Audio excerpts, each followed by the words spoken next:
Чи амбан захирагч болно гэдэгт итгээгүй хүмүүсийн үгийг хүлээн зөвшөөрч тэр үгнүүдэд итгэсэн бол амжилтанд хүрч чадахгүй байсан. Энэ ертөнц болон бусад хүмүүс өөрийнх нь юу чадах, юу чадахгүйг тогтоосон жишг хэмжүүрийг Арнольд хүлээн зөвшөөрөөгүй нь юутай азтай. Харин ч бүр метршгүй зүтгэсэн. Өдөр бүр дасгал сургууль хийж биеэ бэлдсэн. Бялдаржуулах урлагийн зогсолт позыг хүртэл судалсан. Арнольд ном уншиж бизнесийн ухаанд суралцаж, кинон жүжиглэхэд өөрийгөө дасгалжуулсан. Тэр зогсолтгүй шаргуу хөдөлмөрлсөн. Бууж өгөх юм уу? Төлөвлөгөөгөө өөрчлөх нь тэрний сонголт биш байлаа. Хэрвээ бид тэрний амьдралыг харвал метршгүй чанарын талаар үнэт сургамжийг авна. Заримдаа метршгүй чанараас өөр бидэнд юу ч үлддэггүй. Арнольдоос өмнө Австри улсын ямар ч иргэн Америк нэгдсэн улсын бялдаржуулах урлагт ээж зэрэглэлийн тамирчин болж, эцэст нь Калифорни мужийн амбан захирагч болж байгаагүй юм. Арнольд хаашаа явж байснаа анханасаа мэдээгүй гэдэгт та итгэлтэй байж болно. Бидний амьдралд замын таних тэмдэг гэж байдаггүй. Энэ бүхэн бүгдээрээ эрэл хайгуул нээлт юм. Та өөр хүний явсан замыг дагаагүй. Харин шин зам гаргаж байна. Таны хийх ёстой ганц зүйл бол яг одоо өмнө тань юу байгааг л хийх. Одоо таны өмнө юу вэ? Түүнийг янтан хийж хөлөө нэг нэгээр нь урагшцөөж тавь. Агуу зориг алсын хараа өмнөө тавьсан Арнольд хүртэл нэг алхмаар хийсээр байгаад зорьсондоо хүрсэн. Тэрээр өдөр бүр дасгал сургуульд хийж байлаа. Эхлээд гарын булчин дээр ажиллана, хөдөлгөөн бүрээ анхааралтай хийж гантелийг өргөж буулгах тоолондоо өөрийгөө дайчилж хөлсөө туслуулсаар. Булчин чангарч байгаа нь мэдрэгцээр. Гарын булчин болсны дараа мөрлөгөө анхаарна. Дараа нь нуруу, дараа нь өгцөг, дараа нь гуй, тэгээд дараа нь шилбэний булчин. Булчин тус бүр дээр бүх анхаарлаа хандуулан ажиллана. Нэг нэгээр нь анхаарал тавин хичээнгүүлэн булчингуудаа хөгжүүлнэ. Ингээд бүх булчинтайгаа ажиллаж дуусаад гэртээ харж амарна. Гэсэн чи маргааш нь энэ үйлдэлээ дахин давтна. Мэтрахгүйгээр энийг хийсээр л байна. Цаашлбал Афганистан дахь эмэгтэйчүүд хүүхдүүдийн эрхийн төлөө зогсогч Малала Юсуфзай, олон рекорд эзэн Майкл Фелпс, гаргүй төрсөн боловч онгоцны нисгэгч болсон Джессика Кокс нарыг аваад үз. Та юу хэлэх гээд байгааг минь ойлгож байна уу? Метршгүй байхын гол түлхүүр нь өмнөө байгаа асуудалтай хамаг анхаарлаа хандуулах. Бүх анхаарлаа хандуул. Бүх зүйл дууссан ч урагш явсаар л бай. Хариулт үргэлж байдаг. Харин түүнийг олох нь таны ажил. Хариултыг олвол дараагийн бэрхшээл рүү оч. Мөн хариултыг олох хүртлээр түүндээ хамаг анхаарлаа хандуул. Тэгээд дараагийнх нь гэд урагш явсаар л бай. Энэ явж байхдаа та хаашаа явж байгаадаа хизээж санаа зовхгүй. Одоо хэдэн бэр үлдсэн болоо гэж ч бодохгүй. Тэгээд та саад бэрхшээлээс зугтахаа болж харин саад бэрхшээл дуртай болно. Учир нь саад бэрхшээл таныг хөгжүүлж амжилтанд хүрэхдэг гол түлхүүр юм. Тухайн үед алхам хийх нь л чухал. Замыг тань хаасан том чулуу таарвал түүнийг давах юм уу? Тойрч гарах зам заавал бий. Түүнийг олоод аяллаа цааш үргэлжлүүлэх хэрэгтэй. Метршгүй байх гэдэг нь утга учиргүй ийш тийшээ өсчиж гар хөлөө хамаагүй савчиж явахыг хэлэхгүй. Харин шийдэмгий төвлөрөлттэй үйлдэлийг дахин зогсохгүй хийхийг хэлнэ. Метршгүй байх гэдэг нь ясаа хугуулж цусаа асгартал хан руу нүцгэн гараараа цогхохыг хэлэхгүй. Харин алх хасуураар багваагаар тоньсоор нүх гартал эмтлэн хэмхэлхийг хэлнэ. Тэгээд дараа нь нүхээ аажмаар томруулна. Ингээд шилний цаанаас цоошин ертөнцийг харж буй Алиса мэт огт өөр газар руу та хөл тавих болно. Та бол метршгүй хүн. Зөв замаар явж байгаа эсхэ мэдэхгүй бах. Эсвэл олон удаа ялагдах, эсвэл урам зориг мохох. Энэ бүхэн байдаг л асуудал. Харин байж болохгүй зүйл бол шантарч болох юм. Яагаад гэвэл та хизээж гисэн метршгүй байдлыг түшиж болно. Юучгүй хоцорсон ч метршгүй чанар байж л байдаг. Цааш үргэлжлүүлэн явах уу, эсвэл буцах уу гэж бодож суухын оронд зүгээр л метршгүй бай. Метршгүй зан зөвхөн урагшаа явдаг. Метршгүй занд ганцхан сонголт байдаг. Тэр нь үл зогсох. Метршгүй зан зогсохыг, бууж өгөхийг, болохыг, төлөвлөгөөгөө өөрчлөхийг мэддэггүй. Метршгүй байдал бол өдөр бүр хэдэн цагаар бие дасгалжуулдаг, бялдаржуулах урлагийн тамирчин. Метршгүй байдал бол сэдсэн санааг нь хүмүүс түлхсэн ч өөр арга зам хайсаар байгаа өөдрөг бизнесмен. Метршгүй байдал бол сургуулаа дөнгөж төгсөөд шинээр ажилд орж, төрөөсөө ч төлж чадахгүй бага цалинтай байсан ч чадах чинээгээр ихийг сурах гэж хичээж буй шин төгсөгч. Метршгүй байдал бол та. Бялдаржуулах урлагаар хичээллэж байсан хэн бүхэн хормын дотор үр дүн гардаггүйг мэднэ. 30 минут гантил өргөөдөл шинэ хүн болчихдгүй. Гэвч таны хийж байгаа чинь үр дүнгүй гэсэн үг огт биш юм. Юм бүхэнд үйл явц хэрэгтэй. Дасгал болгон чинь, алхам бүр чинь, хөдөлгөөн бүхэн чинь, үйлдэл бүхэн чинь таныг нэг алхмаар зориг руу чинь аваачж байдаг. Та баг багаар ойртож байна. Нэг л өдөр та толиндоо хараад хөөх гэж уулга алдах болно. Энэ зарчим таны бизнес, эрүүл мэнд, ажил, карьер, харилцаанд ижил үйлчлэнэ. Ямар нэг зүйл бодитоор нүдэнд харагдахгүй байсан ч энэ зарчим үйлчилж байдаг. Та байгаа онохгүй байсан ч үйл явц явагдчихл байгаа. Нэг л өдөр та дансныхаа үлдэгдлийг шалгаад шинэ ажилдаа ороод хүүхдүүдэд хараад шинэ байшингаа үзээд хөөх гэж уулга алдах болно. Тийм учраас зогсож болохгүй. Мэдршгүйгээр урагшаалах. Ширэнгэн ойд тойрлоо гэж бодоход соёл иргэншилт газраас 3 өдрийн зайд байна уу, 30 минутын зайд байна уу гэдгээ мэдэхгүй байсан ч ганц л сонголт бий. Тэр бол явсаар байх, урагшаа алхасаар байх. Тэгэхээр яг одоо зүрхээ чангалаад надтай хамт би бол мэдршгүй хүн гэж хэлээрэй. 8 дугаар бүлэг. Бид юуг ч хүлээдэггүй, харин бүгдийг хүлээн зөвшөөрдөг. Хийх ёсгүй гэж мэдж байгаа бүхнээ хийхэ болоод хийх ёстой гэж мэдж байгаа бүхнээ хийж ихэл. Юуны өмнө хэлэхэд энэ бүлгийн гарч ихт бүүм эхлэгдээрэй. Энэ бүлэгт танд зориулсан гайхалтай зүйлс байгаа. Хамтдаа төсөөлцгөөе. Та өөрийн бизнесийг эхлүүлж өөрийнхөө босс болж, цагийн хуваараа өөрөө удирдах, өөрөөрөө бахархмаар зүйлийг бүтээж, үр бүтээлтэй амьдрахыг үргэлж мөрөөдөж ирсэн. Тийм ч учраас хичээн ажиллаж, шийдэмгий байж, нарийн нэгт төлөвлөгөө гаргаж, амьдралаа зохион байгуулж, эцэст нь нэг юм мөрөөдлөө биелүүлэх боломжтой болов. Танд бизнесийн гайхалтай санаа төрж, түүнийг хэрэгжүүлэхээр компани байгууллаа. Янзын гоё лого бүтээж, өөрийн нэрийн бүтээгдэхүүн гаргаад, ажил яг эхлэх гэж байлаа. Гэтэл эндээс л нөгөө хамаг юм эхэлдэг. Мэдээж танд дэлгүүр хэрэг болно. Ингээд та дараагийн 7 хоногт хотоор явж газруудыг үзэж, үл хөрөнгийн зуучуудтай яриа хэлцээр хийв. Энэ ажил амар бүтсэнгүй. Гэхдээ эцэст нь боломжийн ханшаар бас боломжийн байршилтай газар олжээ. Таны анхаарлыг татсан өөр нэгэн газар бас байсан. Гэхдээ тэр газрыг авахд мөнгө чинь арай л хүрэхгүй байв. Үүнээс гадна таны шийдэх ёстой өөр асуудлууд ч бий. Тухайлбал хөрөнгийн даатгал, үйл ажиллагааны тусгай зөвшөөрөл, татварын бүртгэл гэх мэт. Та одоо мөнгө олох ёстой байтал энэ мэт татварын асуудалд туслах нэгтлэн бодохтой болох хэрэгтэй боллоо. Тэгээд үүгээр бүх юм дуусчихгүй. Дэлгүүрт чинь тавилга, тоног төхөөрөмж хэрэгтэй. За тэгээд та дэлгүүрүүдээр явж үн ханшийн судлав. Хийгдэх зүйл нэгээр хасагдлаа. Мэдээж танд ажилтан хэрэг болно. Ингээд хүмүүсийг ажлын байранд төрөв. За, энэ ажил дууслаа. Бүх юм боломжийн сайхан явж байлаа. Гэтэл таны зарна гэж төлөвлөсөн бүтээгдэхүүний чинь борлуулалт өөрчлөгдчихөв. Навшгич. Одоо та худалдаа эрхлэгчид, импортлогчид хэн л вэ бүгдийг ирж хааж үнийн санал асуух ажил руу оров. Энэ ажил цаашлах тусмаа нэг л яоцгүй. Сэтгэл чинь мохсоор л. Гол асуудал нь шинэ үнийн саналууд таны хүсэж байснаас хэд хүнтэй байгаад байлаа. Яаж ажлаа амжилттай болгох вэ? Та 90 хайсаар байвч оролдлого бүр чинь бүтлгүүцсээр л. Ингээд бүх юм нурж байгаа мэт санагдана. Энэ ажилд та маш их цаг, хөрөнгө мөнгөө зарцуулсан. Гэтэл одоо том чулуу замыг чинь таглажхав. Ийм зүйл болно гэдгийг урдаас тооцох ёстой байж. Энэ чинь бизнес шүү дээ. Юм нэг бурууга эргүүл тэр чигтээ буруутдаг. Ингээд бодолд чинь эргэлзээ тэнэгэлзэл өөрийн эрэхгүй төрнө. Дэндүү дардан яваад байсан юм. Ийм зүйл л болох гэдэг байж. Энэ мэдрэмж улам томорсоор таныг бүрэн сэтгэлээр унгах бах. Шинэ бизнес эхлэнэ гэдэг хамаг юмаа дэнчин тавихтай адил. Үүнийг эхлэх нь зөв байсан уу? Одоо та өрөнд орж эхлэх шив. Ингээд хийсэн ажлаа эргээд бодож гарна. Энэ төслийг хэрэгжүүлэхийн тулд ажилласаа гарч хамаг цагаа зарцуулсан шүү дээ.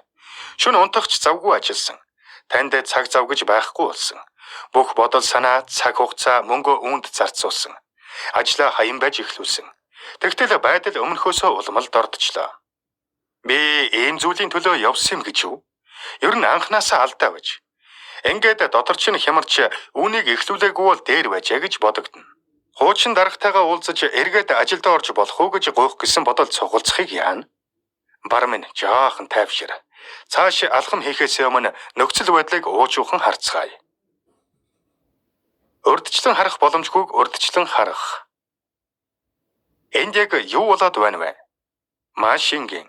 Та бусдын л нэг адил ихийг хүлээснээсээ болж нам цохиулж байна. Энд би өдөр тутмын амьдралын жирийн хүлээлтийг яриаггүй.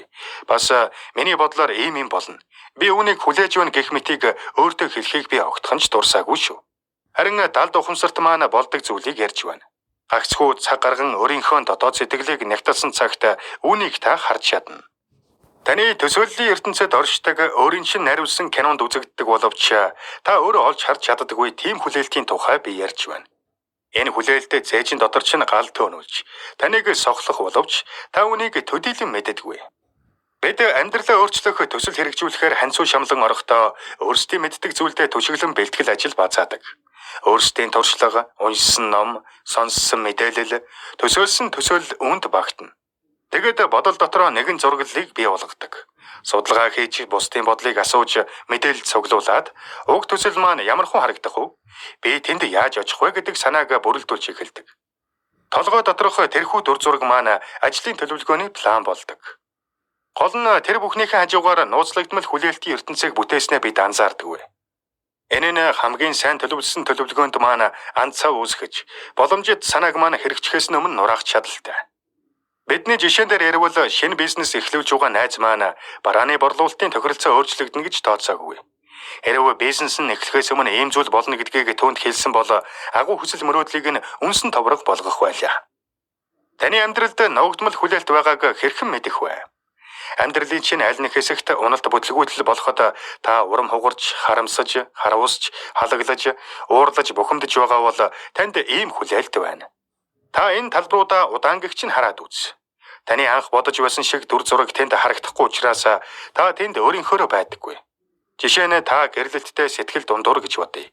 Яагаад гэвэл та гэрлэлттэй ямар байгаасаа гэж хүссэн анхны хүлээлт чинь одоогийн байдалтай тохирохгүй учраас тэр юм. Эсвэл санхүү, мөнгө, жин хасах, шинэ ажил гэх мэт ямар ч талбар байж болно. Таны нуугдмал хүлээлт ба бодит амьдралын хооронд зай байх тусам та хүч чадалгүй болдог. Тэр зай хэр том байна төдий чинээ сэтгэл чинь гундах нь дамжиггүй. Сэтгэл дундуур гэрлэлтийн үндсэн шалтгаан нь анх бодсон шиг нь байгаагүйгээс болдог хэмээн би хаа нэгтээ уншиж байлаа. Миний бодлоор энэ асуудал маш бодиттой хэрнээ таны төсөөснөөс ч том юм. Энэ асуудал гэж хүлээлтийг хэлж байна. Хамаг амьдралыг минь урамгүй болгодог зүйл бол өөрсдөө маань олж хараагүй, олж харахгүй байгаа мянган хүлээлт бөгөөд тэр нь амьдралд маань том хар сүудрийг бий болгодог. Бодит байдлыг хүлээлттэйгээ нийцүүлэх гэж оролдох тусам сэтгэл гутрал үүсдэг. Тэдний хийдэг бас нэг зүйл байна. Тэд бодит амьдралаас хүнд ирж, жинхэнэ асуудлыг орхигдуулж, анхаарах ёстой зүйлээ үл анхаардаг. Хүлээлт нь зэрэглээтэй адил бидний жинхэнэ хүч чадлыг өөрөөр харагдуулж, боломж болцоогоо харах харааг минь болонгортуулдаг. Нэг үгээр хэлбэл амьдралаа хүлээлттэйгээ нийцүүлэх гэж оролдох үед нөхцөл байдлыг бодитоор өөрчилж болох үйлдэлийг хийхээ болдог. Үүнээсээ болоод амьдралаа сайжруулах юм уу? Зорилгодоо хүрэхэд зарцуулах байсан хүч чадлаа өрн таран хийж, хамаг цагаа алдаж, үр дүнгүй хоцордог. Хүлээлтийг таслан зогсоох. Би сая асуудлын учир шалтгааныг хүлээлттэй холбон тайлбарлалаа.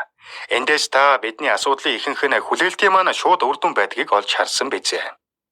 Би бизнесийн төлөвлөгөөнд бүтлгүүцсэн хүний жишээг ашигласан. Тэгвэл таны амьдралын бүтлгүү харилцаа, ажилдаа сэтгэл дундуур байдал, туушгүй зан зэрэг нь бас л хүлээлтээс улбаатай байж болно. Та ер нь хэдэн удаа би ийм байна гэж бодоогүй хэмээн өөртөө хэлж байсан бай. Хамгийн сүүлд хэн нэгэн лөө уурлаж байснаа та санаж байна уу? Тэр мөчийг хэсэгхэн зур тунгаан бодоод үз. Уур уцаар чинь хүлээлтээс болсон гэдгийг ойлгох болно. Таны бодсноор болоогүй учраас та ууралсан. Та эргэн тойрныхоо хүмүүсийг ямар байх талаар тодорхой хүлээлттэй байсан бөгөөд тэд тэрний чинь дагуу байгаагүй учраас таны дотор ундууцал төрсөн. Шотланд залуу минь таны хэлж байгааг би ойлгож байна. Гэхдээ би өөрийнхөө дотор нуугдсан хүлээлтийг яаж болж харах вэ? Тэр амархан амьдралд чинь таны санснаар болж өгөхгүй байгаа талбарыг сонгож ав. Яг одоо бүтлгүй байгаа амьдралынхаа талбарыг бодоод үз. Үзэг цаас аваад уг талбар ямар байх ёстой байсныг бич. Та энэний талаар ямар төлөвлөгөөтэй байснаа бич. Уг нь ямар байх ёстой байсан бэ? Та анх төсөөлөлдөө уг талбарыг хэрхэн төсөөлж харж байсан бэ? Өнгөрсөн рүү эргэн хараад уг талбарын талаар ямар өөдрөг бодол, итгэл найдвар тээж байснаа санаарай. Санж чадхаараа дэлгэрэнгүй бичээрэй. Дараа нь өөр нэг цаас гаргаж ирээд уг талбар яг одоо бодит байдал дээр ямар харагдаж байгааг бич. Гэхдээ зүгээр л авах юм алга гэж богинохон тодорхойлт бичиж болохгүй. Харин яагаад ийм байгааг одоо та юу хийх ёстой тухай дэлгэрэнгүй бичнэ. Амьдралын чинь энэ талбар таны хүлээлттэй үл нийцж байгаа нь танд ямар санагдаж байна вэ? Тэгвэл одоо хоёр цаасаа зэрэгцүүлж тавиад хар. Таны анх бодсон хүлээлт ба яг одоогийн бодит байдал хоёрын хооронд ангал хэр том байна вэ? Таны доторх урам хугарал, сэтгэл өвдөлт, уур унтууцал төдий чиний их байгааг та харж байна уу? Энд л таны нуугдмал хүлээлт байна. Уг хүлээлтүүдээ бүрэн олж харах хүртлээр энэ зарчмаар өөр дээрээ ажиллаарай. Дахин хараарай. Таны ямар сэтгэгдэлтэй байх чинь бодит амьдралыг хэрхэн өөрчилж байна вэ? Тэр сэтгэл чинь амьдралыг сайжруулж байна уу? Асуудлыг чинь шийдвэрлэж өгөх үү? Хэзээж үгүй. Ямар ч эерэг өөрчлөлт авчрахгүй. Харин бүрч дордуулна. Асуудал чинь таныг сүйтгэхгүй. Нуугдмал хүлээлтүүд чинь харин сүйтгэнэ. Би юу хэлэх гээд байна вэ гэвэл амьдрал ямар байх ёстой талаарх хүлээлт танд сайн зүйл юу ч хийж өгөхгүй. Та бодит байдлаар бус хүлээлтээрээ хөдлүүлэн юмд улс суурьтай хандхаа болж аливаад үр дүнтэй хандах хүч чадлаа тарамдуулна. Би энд цоошин зүйл яриаггүй. Манай барууны соёлд хүлээлтийг таягдан хаях тухай үзэл санааг эртнээс нааш ярьж ирсэн. Гэвч хэрэгжүүлдэг хүн цөөхөн юм. Тэгвэл яг одоо үнийг таслан зогсоо. Хүлээлтийг өөрөөсөө явуул. Ямар ч хэрэгцээгүй, үр бүтээл авчирдаггүй хүлээлтийг таслан зогсоохоос татгалзаж сууснаас амьдралын тааваршгүй хүлээн зөвшөөрч, нөхцөл байдалд яг байгаагаар нь хандах нь хамаагүй илүү хүчрхэг зүйл билээ. Энэ ертөнцийн тасралтгүй өөрчлөгдөж байна. Төрөлт ба үхэл, өсөлт ба сүрэл, уналт ба босолт, өвөл ба зун. Өчигдөр өнөөдрийнх шиг байгаагүй. Хичнээн адилхан харагдаж байсан ч заавал нэг зүйл өөрчлөгдсөн байдаг. Нэг голын усанд 2 удаа орж болдоггүй. Гераклит. Бидний бодол санаа юмыг урдчлан харж бүгдийг төлөвлөх дуртай. Гэвч ингэх ямар ч боломжгүй. Ийм хүлээлт нь сэтгэл санааны байдалд сөргөөр нөлөөлөхөөс гадна жинхэнэ нөөц болцоог хомигдуулдаг. Аливаа зүйлийг одоо байгаагаар нь хүлээн авч, тухайн агшиндаа амьдарч, асуудлыг гарч ирэх үед нь шийдвэрлэх нь байнга тооцоолохоос хамаагүй үр дүнтэй. Би төлөвлөхийг эсэргүүцдэг хүн биш. Гэхдээ төлөвлөгөөгөө болон бүх тооцоогоо ягштал баримтлан гэвэл завнаасаа унчхаад сэлүүрдэх гэж оролдохтой адил утгагүй хэрэг юм. Аливаа зүйлийн ямар байх талаар таны төлөвлөгөө төсөөлөл ямар ч утга уялдаагүй болчихсон үед өөрийн хүлээлтийг бодит байдалтай нийцүүлэх гэж тэмцэх нь буруу юм. Амьдрал хаашаач эргэж мэднэ. Зарим тохиолдолд тоглоомын дүрмээ өөрчлөх зайлшгүй шаардлага урган гарна. Харин заримдаа байрандаа бат зогсох хэрэгтэй болно. Бодит байдлыг л хар. Сэрж үз. Та усанд унчихсан байна. Гараа савчуулахаа болж утга учиргүй сэлүүртэх гэж оролдохоо зогсоо. Амьдрал бол марш гэхээсээ бүжиг юм. Бидний бодол санаанд өөрсдийн манч мэддэггүй зөнгөөрөө төрдөх бодлууд байдаг. Хүлээлт бол тэдний нэг. Үнэн дээр чухал. Тарих маань хэрхэн ажилдаг талаар хатуу үнэн бол энэ. Бид бүгдээрээ чөлөөт хүсэл гэх зүйлд итгэх дуртай. Энэ нь биднийг хүн болгож байгаа зүйлсийн нэгэн хэсэг мөн. Шулуухан хэлэхэд бидэнд чөлөөт хүсэл үгүй бол бид юугаар амтнаас ялгарх юм? Хийх үйлдэлээ өөрсдөө шийдэж, хизээ хийхийг гэж өөрсдөө сонгох нь бидэнд таалагддаг. Бид хувь тавилангаа удирдах, ирээдүгөө бүтээхийг хүсдэг. Гэвч оюун бодол маань автомат бодлын үйл явцаар удирдуулдаг юм бол бидэнд чөлөөт хүсэл гэж үнэндээ байна уу? Олон хүн байхгүй гэж хариулдаг. Тэгвэл танд хэрэг чөлөөт хүсэл байгааг би хэлж өгье. Хийх ёсгүй гэж мэдж байгаа бүхнийг хийхэ болоод хийх ёстой гэж мэдж байгаа бүхнийг хийж ихэл. Бүгдийг. Ингээд бодохоор чөлөөт хүсэл гэж амаргүй зүйл ажээ. Өөрийгөө захирдгүй хүн эрх чөлөөгүй. Эпиктет. Номынхон турш би энэ тухай яриад байна. Та ухамсартайгаар шийдвэр гаргаж буй мэт санагдах үед ч гэсэн уг сонголтыг хийхэд хүргэдэг далд ухамсарын бодлууд байж л байдаг. Үүнийг та төдийлөн олж хардаггүй. Хүмүүс ер нь бидний бодож байгаагаас илүү логикгүй, учир зүггүй байдаг. Олон тохиолдолд гол шавхцыг эхшиглүүлж байдаг зүйл маань бидний далд ухамсар ажээ. Аз болоход сонголт хийх эрх чөлөөгөө эргүүлэн авах боломж танд байна.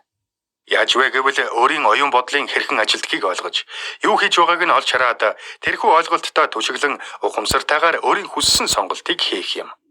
Далд ухамсараар хийгдэт байгаа зүйлийг ухамсартайгаар хийх тухай юм. Хүлээлтийг бас ин удирдах боломжтой.